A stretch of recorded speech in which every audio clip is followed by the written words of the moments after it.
Allora, eccoci, siamo con Ivo Murgia, grazie per aver partecipato a questo evento online dedicato a Ciccitu Masala.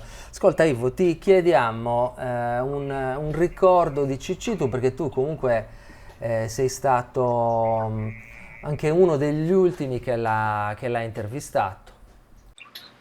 Ehi, saluti Marco e saluti a tutti gli amici di CCCITU. Per propria ragione, adesso sono stato tra i ultimi, credo, che da intervistare. Qui sul 2006 ed io Mhm. abbiamo trabalhando con la Repubblica Sarda di Maria Marungio. E stiamo facendo queste interviste a questa questione del suo standard del suo sardo. E appunto fino a Ciccitu Masala. Appunto sonori e su piacere di andare a Domusù in Castello e mi ha ricevuto il 78 in suo studio cosa sua con tutte le pitture da isso, no? Mm. Tu conosci. Chi io resisciri ita omini appagatao Deo tinao luego che Deo non appagatao a un omini arrendio Mm. Apu agatao nomini inquieto meda. Pogando avesse dicho il vaghetto ritirare una reuso della vita pubblica e sociale, non fu da rendi un manco comunque. Isso però mannao questa cosa in intervista perché mi da fotografia da lì. Lui su chi si viene e stu nomini fatiao, da Mm. parrosco di tutto. Isi intellettuali sardos, is politicus sardos, fine degli scrittori sardos, antidraigiu totus. Deus e noi avete a memori come andare. Mm. Questa è da parrosco di tutto. Eh, Questo è su che parlavo. Però a regionendi, eh. cristianendi, devo tornare, non a pagatao non me ne arrendo, anzi Mm. sì. Io sono potuto incazzare un niente. Eh. Niente me da pure. Eh. I battaglia che ha fatto contro i battaglia a mano. E su prezzo io da pagare tutto. Se sta gattando, di sicuro se sta gattando a un certo punto a solo. Mm. Devo pensare che il corso, questa amargura che portava in suo coro, no?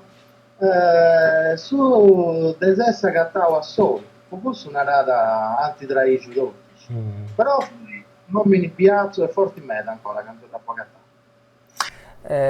Ivo, ma secondo lui, quali è proprio l'eredità di chi lascia da Ciccitu Masala e San Migu su come ti Simon Mossa, Eliseo Spiga, quali è sta cosa, come ti nai, che potevo su contai ai giovani, su? Beh, Cicci Tomasa ha tenuto una parte in mano in questa storia moderna della Sardegna, non scetti letterari. Io tornai non fu contento, io una rada, a me non manti mai comprendo. Non tanto comprendo, perché forse adesso che è troppo innanzi, questo è Mm. il solo. Cioè, in su che narrare su battaglia che via mandando innanzi, isso non fianti battaglia di tutti. Fia più comodo mera a essere a salvarti del vincitore, come ti narra il settore. A scrivere certe cose che non troppo facili, comode. Isso gusto non ha mai fatto, isso andavo sempre su che avevo finito, a criticare i basi militari, a criticare le industrie sul Mm. petrolio, a battallare la lingua sarda, quando ha detto questionare male del politico se l'ha fatto, e torna a e l'ha pagato su prezzo. Non capisco essa vaina del Cicicito. Se esempio che sa lasciato un intellettuale libero, senza cadena, sa. Desatro su una rada funtiscani di Dei stregio. stage. Questa Mm. frase è connota a me in bocca di Cicicito, questa è una rada a si spisso, sitiano. Il soffia da savarti dei spianti verdi, ma che non funti convinto su come è una Mm. radice.